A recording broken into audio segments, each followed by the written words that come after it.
Labai senai, nuo vaikystės. Čia nuo vaikystės kažkaip tai tėvas biškį drožinėja, bet jisai daugiau visokiais, tai su gintaru tapdamadoju buvo, tai dar kažką tai. Nu ir drožinėti radau kažkokį peiliuką. Ir pirmas buvo darbas, atsimenu, kai dabar tai buvo šitas Juzė Palangos. O šitą pirmą išdrožiau.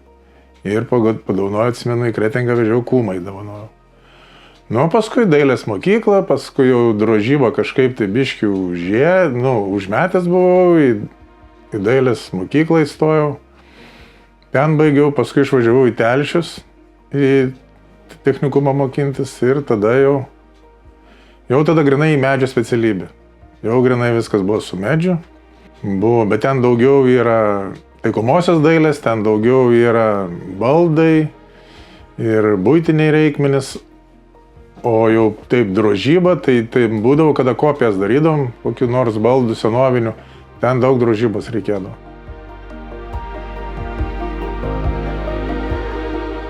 Tėvo specialybė tai buvo su metalais, iš šaltkalvis.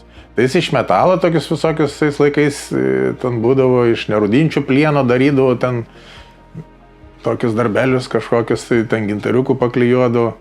O man tas su medžiu tas įstrigot, dovana kažkieno buvo padovanota ir aš pasiėmiau ir išdrožiau. Telšiuosi mokinausi, pradėjau drožti, tenais reikėdavo drožti tas visokias senovinės ornamentus, reikėdavo ant tų senovinių baldų išdrožti. Tai tėvo prašiau, kad įrankius padarytų. Jisai baldų fabrike Klaipėdos dirbo ir jisai dirbo įrankininku. Ir jisai įrankius galando ir man pradėjo daryti įrankius. Kai man padarė įrankius, jis pats pradėjo drožti. Ir komplektą savo pasidarė. Man padarė ir savo pasidarė. Nu ir pradėjo pats drožinėti tėvas. Paskui didesnius pradėjo skulptūros. Į pilną sodą turi skulptūrų prisidirbęs. Jisai dabar jau toksai, už mane daugiau pridrožęs, dar ko gero yra tų tokių skulptūrų. Aš skulptūrų iš vis nesu išdrožęs. Gal kokią vieną. O jisai ten kieme didžiausių važiuotojų kaimą Ąžuolką parsivež. Ir kalą, bet jis labai greitai, jisai vieną dieną, dvi jau skulptūra turi būti iškalta. Jisai greit. Sakau, tu bišk pasėdėk, bišk padrožinėk ilgiau. Ne, gerai yra.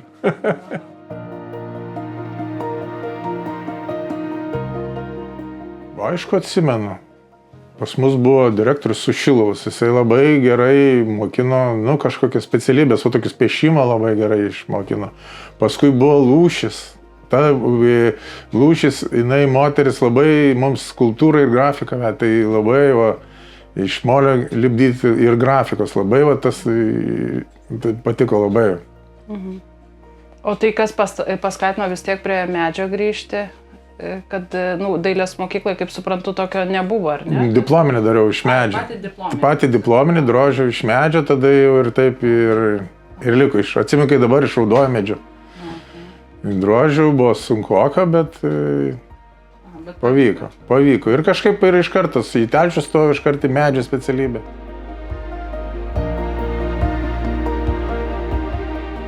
Esu ir darbų patapęs, čia ir namuose turiu darbų, ir giminiai pritapydavau. Kur kokias dovanas, kam tai daugiau tapydavau. O drožyba taip, jau čia buvo toks kaip malonumas ir kaip specialybė. O paskui netgi toks etapas buvo, kad buvau ir darbų prisitapęs, ir prisidrožęs. Ir kažkokia mugė buvo, nuvažiavau į mugę, išsidėjau ir tuos, panašiai vienodai pirko, kad dėl pirkimo bet tapytojų buvo tada labai, nemažai kažkaip, tų drožėjų žiūriu nėra. Ir jie tarp savęs tenais labai pešasi, žiūriu, viens, kad ten nuo kito nukopijavęs, ten aš tai pasižiūrėjau, žiūriu, man konkurentų nėra ir aš tada grinai ant medžio perėjau. Grinai medžio. Aha. Bet tai turbūt jūsų darbai iš tikrųjų, jie tokie piešinys su labai ryškiu piešiniu, tai čia turbūt tos sąsajos su tapyba taip ir atsikartoja, ar ne? Jo, matyt, kad vis tiek, kada mokinausi Telšiuose, labai buvo preciziškai reikalaujama, kad gerai piešt mokėtum, kad tiksliai piešt mokėtum. Ir kažkaip ir taip ir man taip pat norisi, kad būtų tiksliai.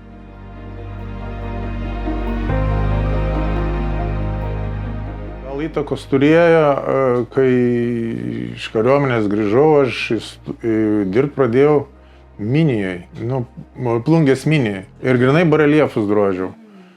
Ir gal iš tenais kažkas atėjo, bet tenais duodavo pavyzdį ir pagal jį tenais droždavau.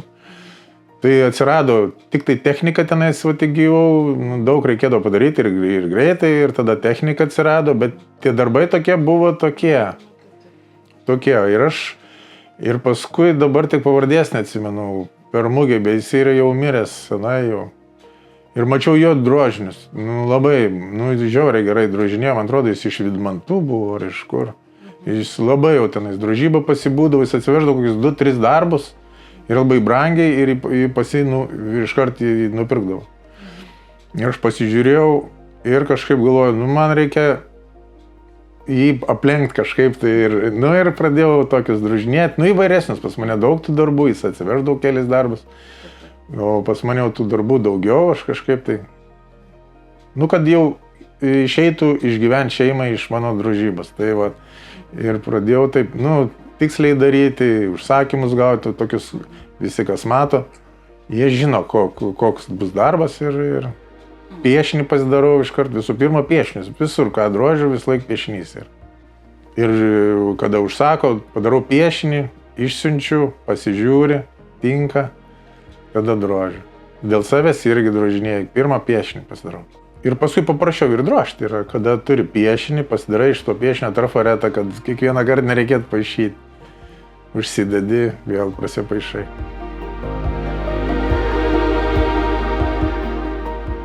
Medžioklė.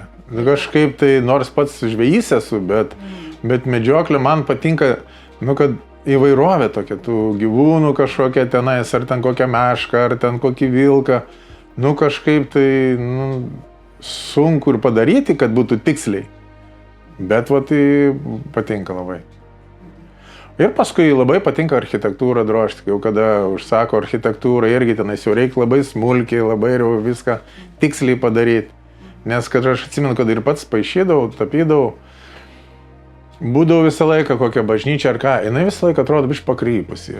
Kažkaip neišeina tai padaryti, kad, atrodo visą laiką biškai pakrypusi. O drožybui kažkaip stengiuosi tą pataikyti, kad, tikrai jinai tiesi. Kažkaip taip. Ir dar pritaikiau tą tapybą prie savo drožinių, nes mano darbai visi pratapyti ir su beicu, spalviškai yra padaryta. Jie yra...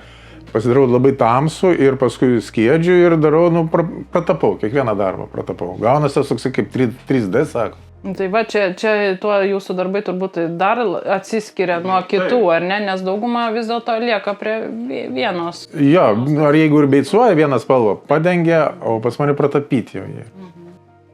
O kaip šitą atradot, nes čia taip labai originalus šitas būdas? Tiesiog, jo. Noro geriau nutapyti ant medžio. Kažkaip tiesiog, taip, pamėginau ir šešėlį uždėti. Žiūriu, gražiai gavosi. Ten dar paryškinau, dar įdomiau. Ir taip ir gavosi. Aš atsimenu labai toksai žmogelis buvo iš Norvegijos. Jisai į norvegiškų daug bažnyčios pardrožęs prieš kokį gal 30 metų, ar 20, 30 greičiau. Ir jisai grinai bažnyčios, o ten to norvegų bažnyčios visos medinės. Ir ten tiek reikėjo smulkiai pradrožti, ten pradėjau aš juos paryškinti su to tapyba ir kažkaip išryškindavau.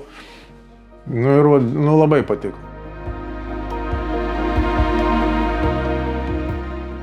Aš jau taip visus žinau, viską, kas drožia, žinau.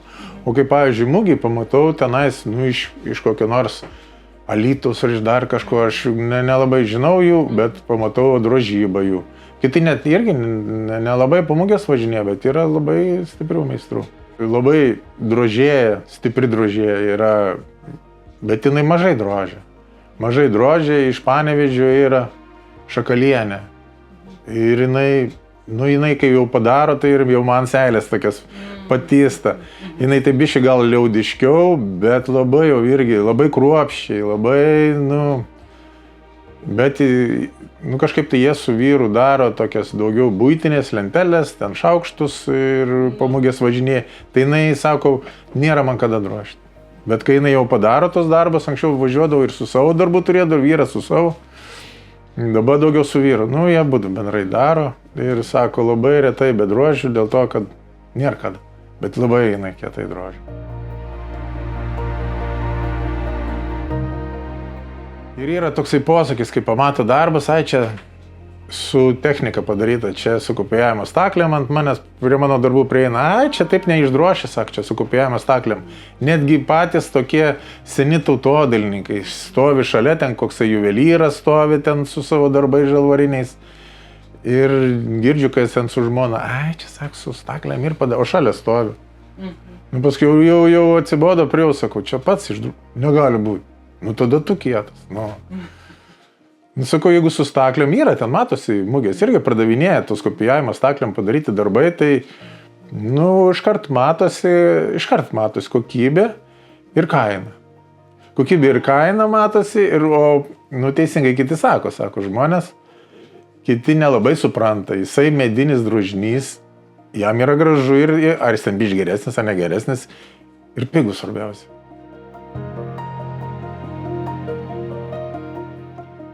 Visų rūšių žuvis. Ir paskui, užsako, toksai vokietis buvo čia, visas jau tokias, kur pas mus žuvų yra, tokias buvo užsisakęs ir kur aš nedrožiu, ten kokie dygliais užsakė. Jinai iš vis tokia žuvelė tai yra. Aš biškį didesnį išdrožiu, sakau, aš neišdrožiu tokias mažos. Aš biškį didesnį, gerai, tokias dyglės visokias, dar jisai ten užsakė. Tokių mažų, kur pas mus nieks nenorėtų tokių. O paskui, amerikonai didelės tenais, pas jų toks tarponas yra, žuvis, paskui kita ten tokia, aš dabar pavadinimo net neatsimenu, žinau, kad išvertus lietuvių būgnas kažkoks ten, irgi jūroje ten gaudo, vandeninę gaudo, tai irgi sudrožęs, viskas, visokie šamai, unguriai, visur yra, tai visur užsako, erškėtai.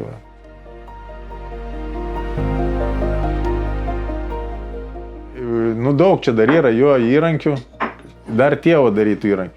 O paskui jau kiti, jau čia ieškodavau, čia šitas irgi iš Panevėžio, man atrodo, įrankius daro.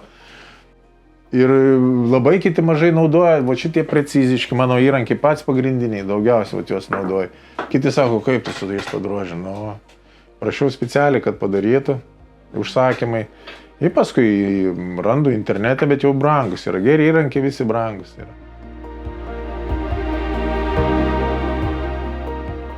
Norėčiau padaryti kažkokią tai, tokių įdomesnių. Vieną darbą dariau, tokią meilės sceną dariau. Tokius nei mistiniai, nei kažkokie, tokių įdomesnių, norėčiau darbų pamėginti. Bet tik tais, kad kažkaip su to laiku, dabar liktais to laiko ir atsirado, tas pirkimas sumažėdavo ir žymiai, tai gal to laiko būtų ir atsirastų, kad tokias įdomesnės, tokias mintis kažkokias išdrošti, mintis įvairias ten, kažkokia, bet kai sakau, meilės scena tai gerai gavosi ir išsivežė ir kažkaip pamatė, toks irgi klientas mano, tai išvežė į Ispaniją draugams. Ir kažkaip įdomiai, tokius visokius. Ir įdomiai, kada užsako kokią nors, vis tiek prie medžioklės scenos paprašo, ten kažkokią būtent tokią specifinę. Labai įdomu ją išsipaišyti, ištraukti, susirasti medžiagą.